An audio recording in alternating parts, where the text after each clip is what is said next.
নবীজি দুখানা হাত উত্তোলন করে দোয়া করলেন, আল্লাহুম্মা ইহদি উম্মা আবি হুরায়রা, আয় আল্লাহ তাআলা আমি দোয়া করি তুমি দয়া করে আবু হুরায়রার মাকে হেদায়েত নসিব করে দাও। রাসূলুল্লাহ দোয়া করলেন আল্লাহ ওর মায়ের হেদায়েত করে দাও। হযরত আবু হুরায়রা রাসূলের মুখে দোয়া শুনে দিয়েছেন দৌড়।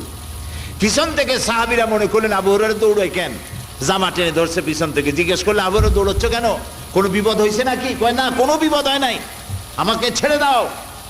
কেন, কি হয়েছে?